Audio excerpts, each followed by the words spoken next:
ಸ್ನೇಹಿತರೆ, ಯೋಧರ ಕುಟುಂಬ ಮತ್ತು ಪೊಲೀಸ್ ಡಿಪಾರ್ಟ್ಮೆಂಟು, ಡಾಕ್ಟರ್ಸ್ ಮೂರು ಜನಗಳು ನಮ್ಗೆ, ಮೂರು ಡಿಪಾರ್ಟ್ಮೆಂಟವ್ರು ನಮ್ಗೆ ದೇವ್ರು ಇದ್ದಂಗೆ. ಅವ್ರಿಗೆ ಆರೋಗ್ಯ ಭಾಗ್ಯ ಕೊಟ್ಟು ದೇವರು ಕಾಪಾಡಿ ಅವ್ರ ಕುಟುಂಬದವ್ರಿಗೆ ಎಲ್ಲ ಒಂದೊಂದು ರೀತಿ ತ್ಯಾಗ ಮಾಡ್ತಾಯಿದ್ದಾರೆ. ಯೋಧರು ನಾವಿಲ್ಲಿ ಖುಷಿಯಾಗಿ ನಿಮ್ಮದೇಲಿ ಸಂತೋಷವಾಗಿ ಶಾಂತಿಯಾಗಿರ್ಬೇಕು ಅಂದ್ರೆ ಅವ್ರವ್ರ ಹೆಂಡತಿ ಮಕ್ಕಳನ್ನ ಬಿಟ್ಟು ಇಲ್ಲಿ ಪಾಪ ಒಂಟಿಯಾಗಿ ಅವ್ರೋಗಿ ಅಲ್ಲಿ ನಮಗೋಸ್ಕರ ಪ್ರಾಣ ತ್ಯಾಗ ಮಾಡ್ತಾಯಿದ್ದಾರೆ. ಅವ್ರಿಗೂ ಕೃತಜ್ಞತೆಗಳನ್ನ ಅರ್ಪಿಸಿ ಅವ್ರಿಗೂ ದೇವರು ಆರೋಗ್ಯ ಭಾಗ್ಯ ಕೊಟ್ಟು ಕಾಪಾಡಲಿ. ಹೆಂಡತಿ ಮಕ್ಕಳು ಪಾಪ ಇಲ್ಲಿ ಅವರು ಜವಾಬ್ದಾರಿ ತಗೊಂಡು ಅವ್ರ ಮಕ್ಕಳನ್ನ ಮರಿನ ನೋಡ್ಕೊಂಡು ಅವ್ರು ಇಲ್ಲಿ ಇರ್ತಾರೆ, ಅವ್ರು ಅಲ್ಲಿರ್ತಾರೆ. ಯಾವಾಗ ಏನಾಗುತ್ತೆ ಅಂತ ಹೇಳೋಕ್ಕಲ್ಲ. ಎಷ್ಟೋ ಯೋಧರು ನಮಗಾಗಿ ಪ್ರಾಣ ತ್ಯಾಗ ಮಾಡಿದ್ದಾರೆ.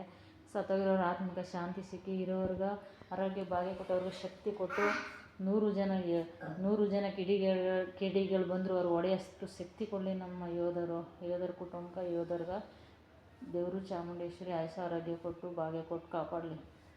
ಅದೇ ಥರ ಪೊಲೀಸ್ ಡಿಪಾರ್ಟ್ಮೆಂಟವರು ಅಷ್ಟೇ. ಎಷ್ಟೋ ಕಿಡಿಗೇಡಿಗಳು ನನ್ನ ಮಕ್ಕಳು ಕಳ್ಳರನ್ನೇ ಪಾಪ ಹಿಡಿಯೋಕೆ ಹೋಗಿ ಅವರು ಎಷ್ಟೋ ಸೂಟ್ ಮಾಡಿ ಅವರು ಎಷ್ಟೋ ಪೊಲೀಸ್ ಡಿಪಾರ್ಟ್ಮೆಂಟ್ ಅವರು ಪ್ರಾಣ ತ್ಯಾಗ ಮಾಡಿದ್ದಾರೆ. ಅವ್ರ ಕುಟುಂಬಕ್ಕೂ ಕೃತಜ್ಞತೆಗಳನ್ನ ಅರ್ಪಿಸಿ ಅವ್ರ ಕುಟುಂಬ ಚೆನ್ನಾಗಿ ಆರೋಗ್ಯ ಭಾಗ್ಯ ಶಾಂತಿ ಕೊಟ್ಟು ಹತ್ತಿರ ಪೊಲೀಸ್ನವ್ರಿಗೆ ಆತಂಕ ಶಾಂತಿ ಸಿಕ್ಕಿ ಇರೋ ಪೊಲೀಸರಿಗೆಲ್ಲ ಆರೋಗ್ಯ ಭಾಗ್ಯ ನೆಮ್ಮದಿ ಕೊಟ್ಟು ಶಾಂತಿ ಕೊಟ್ಟು ದೇವರಲ್ಲಿ ಚಾಮುಂಡೇಶ್ವರಿ ಕಾಪಾಡಲಿ. ಅದೇ ಥರ ಅವ್ರ ಕುಟುಂಬದವ್ರು ಅವರು ಒಂಥರ ತ್ಯಾಗ ಮಾಡ್ತಾರೆ.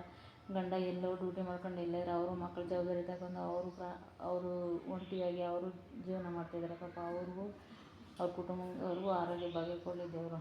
ಅದೇ ಥರ ಡಾಕ್ಟರ್ಸು ನಮ್ಮ ಒಳ್ಳೆಯದು ಕೆಟ್ಟದು ಏನೇ ಇದ್ದರೂ ಅಸಹ್ಯ ಪಡದೆ ನಮ್ಮ ಜೀವ ಉಳಿಸ್ತಾರೆ. ಅವ್ರ ಕುಟುಂಬಕ್ಕೂ ಆರೋಗ್ಯ ಭಾಗ್ಯ ನೆಮ್ಮದಿ ಶಾಂತಿ ಕೊಟ್ಟು ದೇವರು ಕಾಪಾಡಲಿ. ಅವರು ನಮ್ಮ ಭಾಗದ ದೇವರುಗಳೇ.